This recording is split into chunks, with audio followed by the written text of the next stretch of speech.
Planetimizi isidən və onun enerji mənbəyi qalaktikamızın ən böyük ulduzu Günəşdən asılıdır. Günəş şüalarının istisi yeni həyatın başlamasına, bəzən onun təkamülünün bitməsinə və hətta qlobal səviyyədə fəlakətlərə də səbəb olur. Milyonlarla ildir ki, sonsuz və tükənməyən enerji saçan Günəş əslində ekoloji cəhətdən ən təmiz mənbədir. Bəs bu mənbəni araşdırıb, alov topunu planetimizdə süni şəkildə yaratmış olsaydıq, sonsuz və yaşıl enerjini əldə edə bilərdikmi?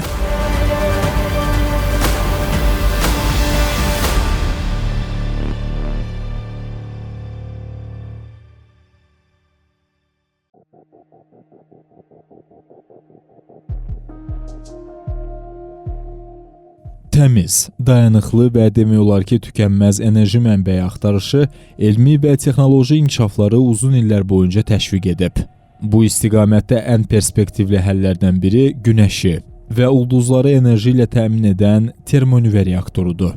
Mövcud nüvə parçalama reaktorlarından fərqli olaraq, termonüvəli reaktor ətraf mühitə minimal təsirlə maksimum enerji istehsal etmək potensialına malikdir. Bu sahədə aparılan ən böyük layihə isə ITER, Beynəlxalq Termonüvə Eksperimental Reaktoru olaraq adlandırılır.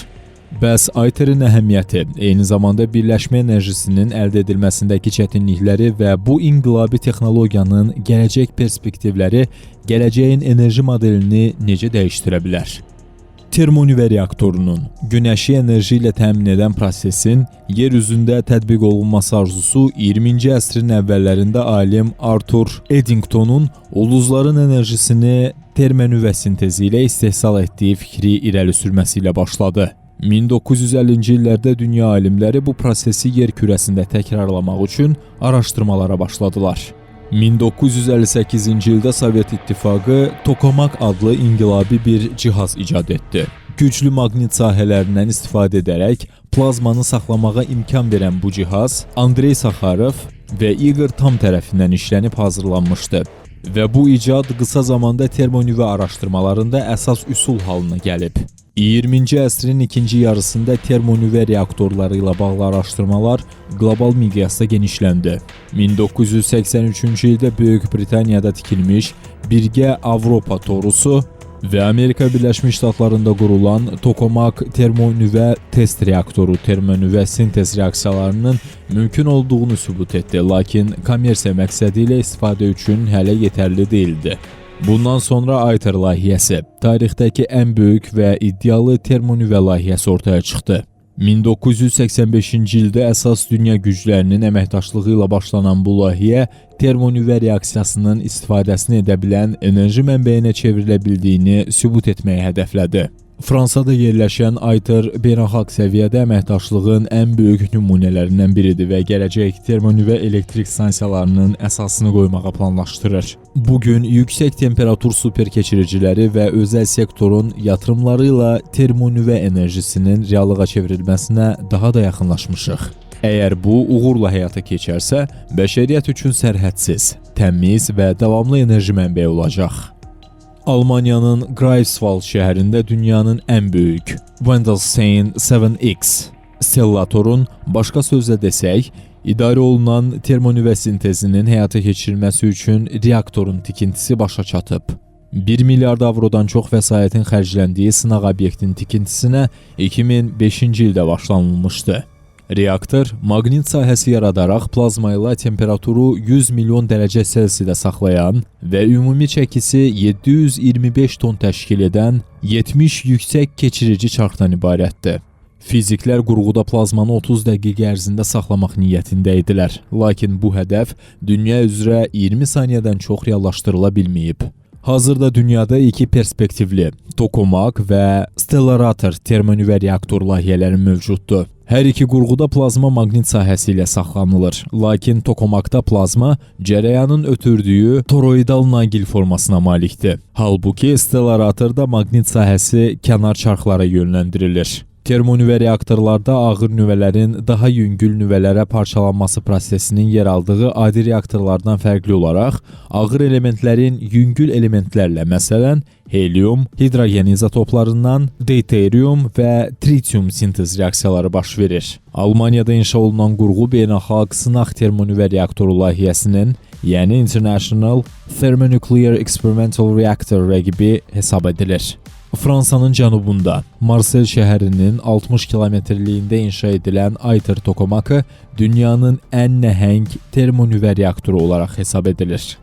Termonüvə reaktoru iki atom nüvəsinin birləşərək daha ağır bir nüvə yaratması və nəticədə böyük miqdarda enerji yayması prosesidir. Bu reaksiya nüvə parçalanmasından tamamilə fərqlidir. Çünki burada ağır atomların parçalanması deyil, yüngül atomların birləşməsi baş verir. Reaktor Günəş və digər ulduzlarda baş verən təbii bir proseslərdə və eyni zamanda burada güclü cazibə qüvvəsi və yüksək temperatur hidrogen atomlarının helium atomlarına çevirir. Nəticədə isə böyük enerji yayılır. Reaktor mexanizmi üçün əsas yanacaq mənbələri dəniz suyundan çıxarılan deuterium və litiumdan əldə edilən tritiumdur. Bu da demək olar ki, tükənməz yanacaq mənbəyi deməkdir. Reaktorun enerjisi fosil yanacaqlardan fərqli olaraq karbon dioksid istehsal etmir və iqlim dəyişikliyinə səbəb olmur. Nüvə parçalanmasından fərqli olaraq termonüvə prosesi zamanı yaranan radioaktiv tullantılar nisbətən qısa ömürlü və az təhlükəlidir. Nüvə reaksiyalarının davamlı olması üçün ekstremal şərtlər tələb olunmur. Bu da o deməkdir ki, nəzarətdən çıxmış reaksiya və ya partlayış riski də yoxdur. Ayter böyük miqyasda termoreaktor enerjisinin mümkünlüyünü sübut etmək üçün nəzərdə tutulmuş beynəlxalq bir layihədir. Layihə Avropa İttifaqı, ABŞ, Çin, Rusiya, Hindistan, Yaponiya və Cənubi Koreyada daxil olmaqla 35 ölkənin birgə əməkdaşlığının nəticəsidir. Layihənin məqsədi davamlı nüvə füzyonunun enerji istehsalında effektivliyini sübut edərək gələcək kommersiya füzyon stansiyalarının qurulmasına yol açmaqdır. Ayterin əsas hissəsi tokamak adlanan, plazmanı saxlamaq üçün nəzərdə tutulmuş maqnit sahəli cihazdır. Plazma 4-cü hal kimi tanınan maddə formasındadır və nüvə termoreaktor üçün lazım olan yüklü hissəcikləri ehtiva edir. Ayterin plazması 150 milyon dərəcə Selsiyə çatır ki, bu da Günəşin nüvəsindən 10 dəfə daha isti bir temperaturdur. Bu plazmanın sabit qalması və reaktor divarlarına toxunmaması üçün güclü maqnit sahələrindən istifadə edilir. Ayterin əsas məqsədi enerji balansını müsbətə çevirmək, yəni istifadə etdiyi enerjidən 10 dəfə çox enerji istehsal etməkdir ki, bu da termoreaktorun enerji mənbəyi kimi effektivliyini sübut edir. Keçmiş eksperimentlərdə termoreaktorun reaksiyaları çox qısa müddətli olub, lakin Ayter bu prosesi daha uzun müddət davam etdirmək üçün öz araşdırmalarını davam etdirir. Eyni zamanda Ayter gələcək kommersiya nüvə reaktorlarında istifadə ediləcək materialların və texnologiyaların sınaqdan keçirilməsi üçün bir platform olacaq. Reaktorun enerji mənbəyi kimi inkişaf etdirilməsi perspektivləri olsa da, bir sıra texniki və iqtisadi çətinliklər mövcuddur. Mexanizm üçün tələb olunan yüksək temperatur və təzyiqə nail olmaq və bu şəraiti qoruyub saxlamaq son dərəcədə çətindir. Plazmanın tokamak daxilində sabit saxlanılması üçün mürəkkəb maqnit sahələrdən istifadə olunur və hər hansı qeyri-sabitlik enerjinin itirilməsinə və ya reaktorun dayandırılmasına səbəb ola bilər. Nüvə reaktorunun ticarət baxımından sərfəli olması üçün istifadə edilən enerjidən daha çox enerji hasil edilməlidir. Ayterin məqsədi 50 meqavat enerji sərf edərək 500 meqavat enerji istehsal etməkdir. Lakin bu balansın uzun müddətli qorunub saxlanılması hələ də əsas çətinliklərdən biridir. Termonüvə reaksiyaları nəticəsində yaranan neyron şüalanması reaktor materiallarında uzun müddətli təsir edir və bu materialların davamlılığı ilə bağlı yeni tədqiqatlar aparılır. Ayter layihəsinin büdcəsi artıq 22 milyard dolları keçib və layihə bir neçə dəfə gecikmələrlə üzləşib. Tam fəaliyyət göstərən termonüvə reaktorlu elektrik stansiyasının 2040-2050-ci illərdə istifadəyə verilməsi gözlənilir. Bir neçə özəl şirkət və milli laboratoriya alternativ üsullarla termonüvə enerjisini əldə etmək üçün araşdırmalar aparır. Ayterdən sonra növbəti mərhələdə demo adlanan reaktorlardır ki, bunlarda elektrik enerjisini şəbəkəyə ötürmək üçün nəzərdə tutulub. Commonwealth Fusion Systems, Helion Energy və Tokamak Enerji kimi özəl şirkətlər daha kiçik və yüksək səmərəli birləşmə reaktorları üzərində işləyirlər.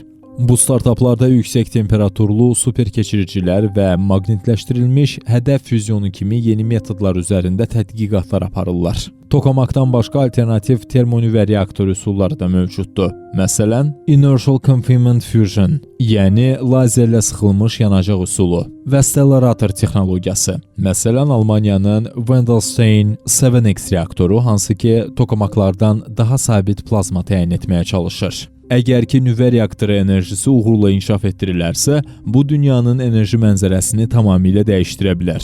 Bu texnologiyanın əsas üstünlüklərindən biri də fosil yanacaqlara tələbatın azalması, karbon emissiyalarının əhəmiyyətli dərəcədə azaldılması və ölkələrin enerji müstəqilliyinin artırılması da daxildir. Nüvə enerjisi hava çirklənməsi və təhlükəli tullantılar yaratmaqdan davamlı və təmiz enerji istehsal etmə potensialına da malikdir. Termoreaktor enerjisi bəşəriyyətin qarşısında duran ən böyük elmi və mühəndislik problemlərindən biri olsa da, onun potensial faydaları misilsizdir. AITER bu istiqamətdə atılmış ən mühüm addımlardan biridir və texnologiyaların inkişafı, beynəlxalq əməkdaşlıq və özəl sektorun sərmayələri ilə termoreaktor enerjisi reallığa çevriləcək. Əgər bu proses uğurla başa çatsa, termoreaktorlar gələcəyimizin təmiz, təhlükəsiz və dayanıqlı enerji mənbəyi olacaqdır. 21-ci əsrin ortalarına yaxın kommersiya füzyon enerjisinin reallığa çevrilməsi artıq daha da əlçatan görünür.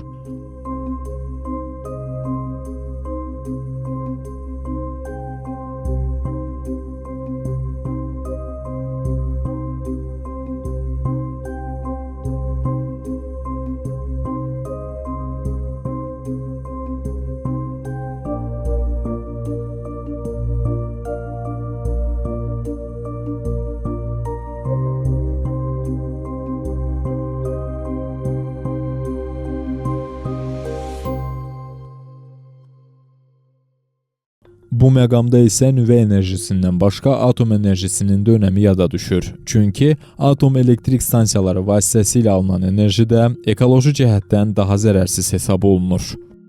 Müsahibim Beynəlxalq Atom Enerjisi Agentliyinin direktoru Rafael Mariana Grossi'dir və mən sizə təşəkkür edirəm gəldiyiniz üçün və bir məqamı xatırladım ki, mənim müsahibim ingilis dillidir və ona görə də siz onu tərcümə ilə demək ki, izləyəcəksiniz və suallarımı ilk başda vermək istəyirəm ki, ümumiyyətlə atom enerjisi nə deməkdir və biz əgər ki, yaşıl dünyadan danışırıqsa, biz bunu hansı şəkildə tənzimləməliyik və bu mərhələyə keçid necə olmalıdır?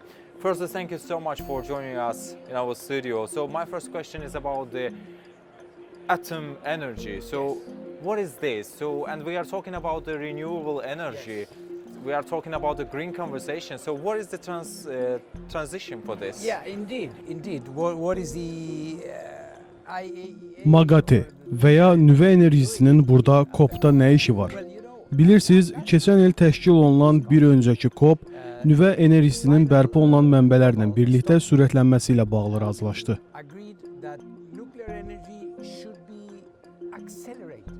Bəs bu nədir? Dekarbonizasiyaya, karbon emissiyalarının azaldılmasına gəldikdə, bunu edə biləcəyini düşünə biləcəyiniz bir sıra enerji mənbələri var. Bunların arasında sizin hidroenergetikanız, bərpa olunan enerjiniz, biotəhlükəniz var. O cümlədən nüvə enerjiniz də var.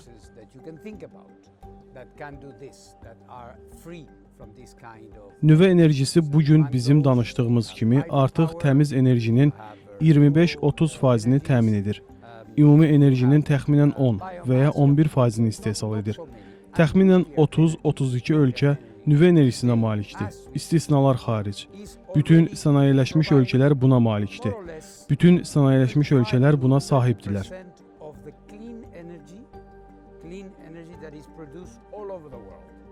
Almaniya istisna olmaqla bir çox inkişaf etməkdə olan ölkələr bunu istəyir. Bunun səbəbi nədir? Bu, nüvə enerjisinin maraqlı xüsusiyyəti ilə bağlıdır. Nüvə enerjisi daimidir, yəni fasiləli deyil. Yenilənə bilən enerjilərə gəldikdə günəş həmişə parıldamır və sizə yığılmış enerjini toplamaq lazımdır.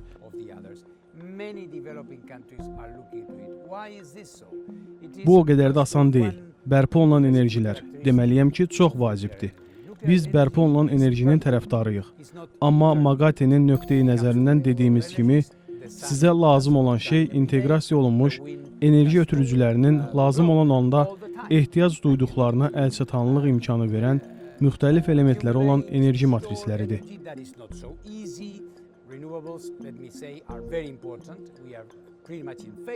Buna görə də nüvə enerjisi əsas yük enerjisi adlanır. Məhz bu enerji sizi çox sabit təməl qura biləcəyiniz bir dairə ilə təmin edir.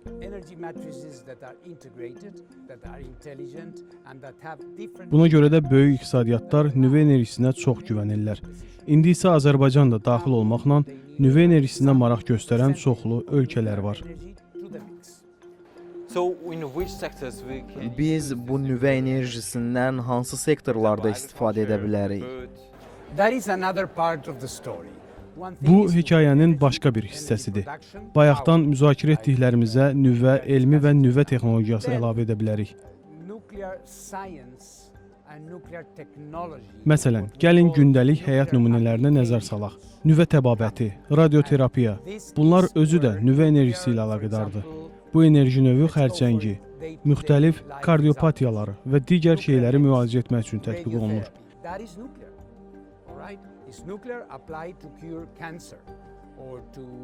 Nüvə sizə həm də kənd təsərrüfatında müəyyən texnologiyaları inkişaf etdirmək, yüksək temperatur, su qıtlığı ilə mübarizə baxımından da kömək olur. Hətta sizə malyariya, denge kimi xəstəlik yayan həşəratları da nəzarət altında saxlamağa icazə verir.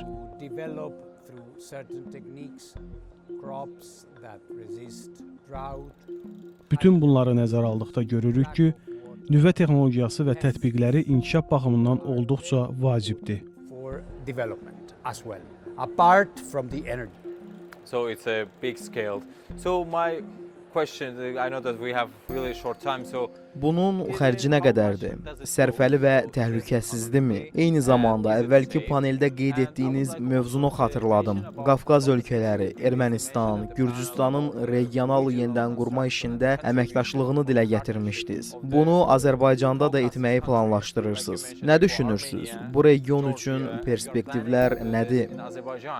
So what do you think? What is the perspective for this Well, I region? think regional approaches are very efficient. Düşünürəm ki, istənilən problemə regional yanaşma effektivdir. Bura siyasi problemlərdən tutmuş iqlim və iqtisadi problemlərə qədər.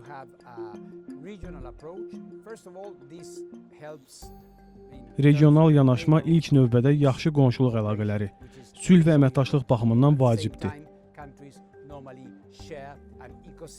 Eyni zamanda ölkələr ortaq ekosistemi, coğrafi və mədəni oxşar xüsusiyyətləri bölüşür.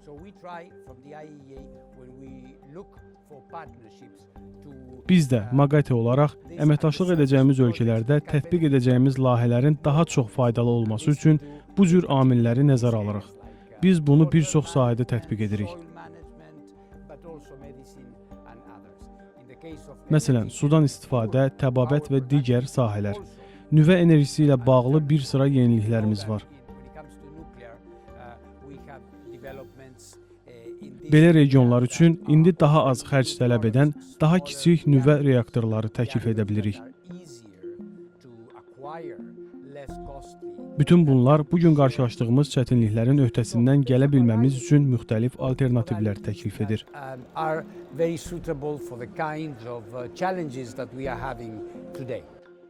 Bir çox iqlim fəalı nüvə enerjisinin təhlükəli və əlverişsiz olduğunu deyir. Bərpa olunan enerji ilə nüvə enerjisi arasında ən əsas fərq nədir?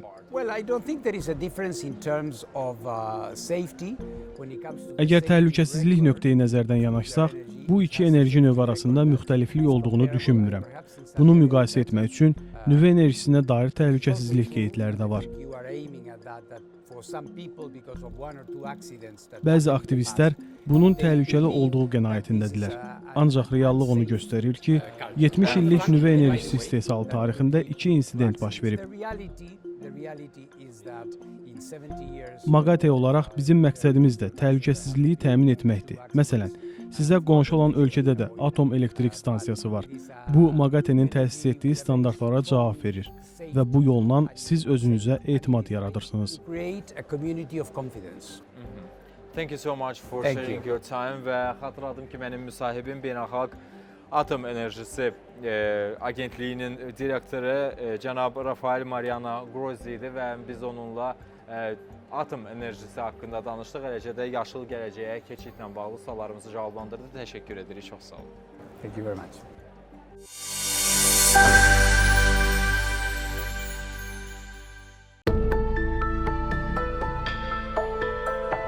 Planetimiz gün boyu günəşdən enerji alır. Əsrlər boyu qalaktikanın ən nəhəng ulduzu mavi planetimizin təkamül prosesində olduqca vacib rol oynayıb. Mikroskopik hüceyrələrin yaradılışından tutmuş, müasir insan təxəyyül məhsullarının istehsalına qədər.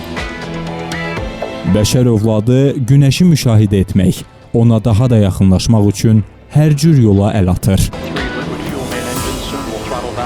Təbiət qanununa görə günəş şüaları okean suları, torpaq qatı və atmosfer tərəfindən mənimsənir. Lakin bu şüalarda görünməyən əks təsirlər də mövcuddur. Radiasiya kimi.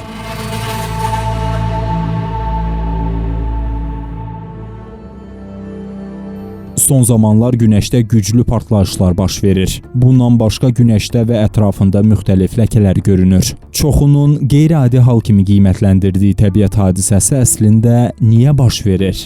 Bu hadisələrin yerə nə kimi təsiri var?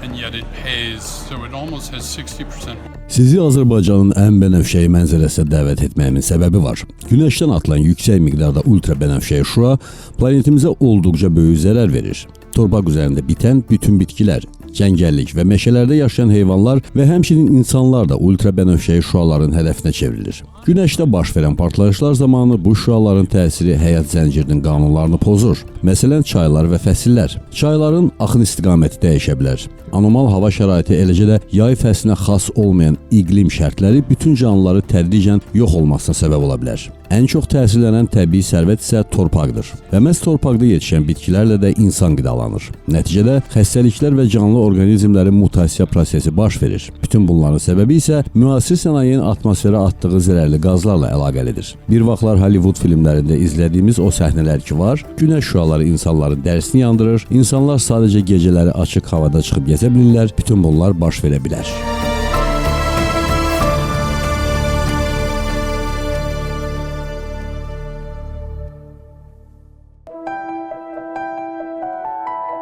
Bu əsrarəngiz təbiət hadisəsini izləmək üçün planetin müxtəlif nöqtələrindən insanlar bir araya toplaşır, şəkillər çəkir və zövq alırlar.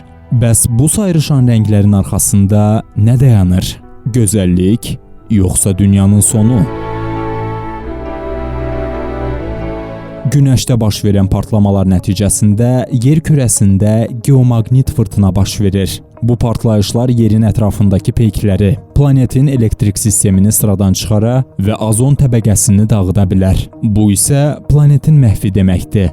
Burdansa belə nəticəyə gəlinir ki, əslində heyranlıqla izlədiyimiz qütb parıltısı bizə verilən təhlükə siqnalıdır. Gün ərzində günəşdə minlərlə partlayış baş verir, lakin onların hamısı bizim üçün təhlükə saçmır. Böyük partlayışlarsa bir gün nəinki planetimizi, bütün qalaktikamızı da məhv edə bilər. Alimlərin hesablamalarına əsasən super partlayışlar 2000 ildən bir baş verir. Sonuncu dəfə 775-ci ildə müşahidə edilib və 1750 il sonra təkrarlanması ehtimal edilir. Bu tarix isə təxminən 25 il sonraya təsadüf edir.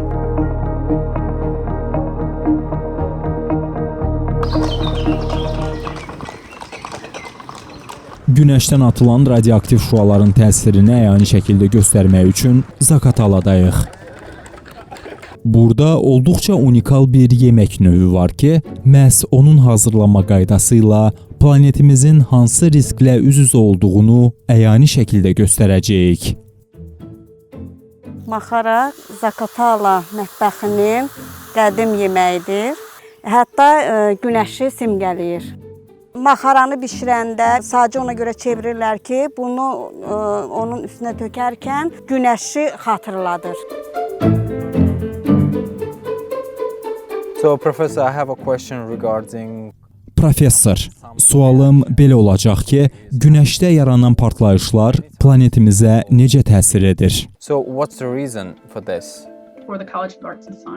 Sualınıza cavab verməzdən qabaq əvvəlcə onu başa salım ki, əslində planetimizin radiasiyadan qorunması üçün özünün mühafizə sistemləri mövcuddur. Gündəlik olaraq günəş şüaları vasitəsilə aldığımız radioaktiv şüalar ən çox səhraların vasitəsilə kosmosa geri qayıdır. Buradan belə qənaətə gəlmək olur ki, məsələn, Sahara səhrası planetimizin radiasiya ilə mübarizədə strateji yeridir. Planeti radiasiyadan qoruyan ikinci faktor isə okean sularıdır. Su güzgü effekti yaradır. Nəticədə radioaktiv şüalar dəniz səthinə toxunmadan qırılaraq yenə kosmosa qayıdır. Lakin meşə örtüyünün sıx olduğu ərazilərdə isə zərərli şüalar birbaşa torpağa yansıyır. Orada isə bizim qidalarımıza qarışır. Günəşdə baş verən partlayışlar əslində bizim günəşə ötürdüyümüz siqnallarla əlaqəlidir. Günəş sistemində insan tərəfindən buraxılmış nə qədər peyk var, olduqca çoxdur və hər biri gözə görünməz şüalar saçır.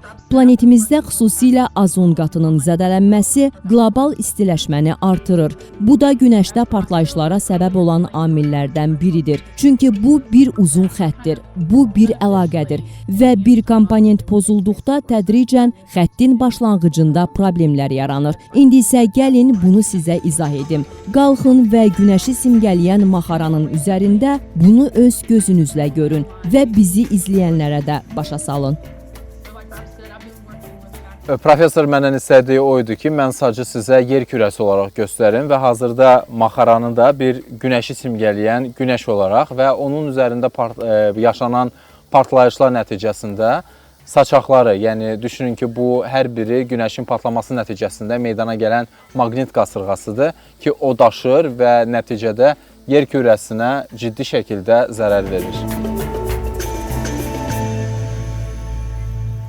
Təbiət və insanlar bir-biri ilə əlaqəlidir. Planet və Günəşdə həmçinin. Bir-biri ilə əlaqəli olan ekosistemdə bütün təhlükələrdən qaçınmaq üçünsə gəlin hər bir təbii sərvətə diqqət və qayğı ilə yanaşaq. Çünki ən xırda gördüyümüz səhv böyük fəlakətlərə səbəb ola bilər.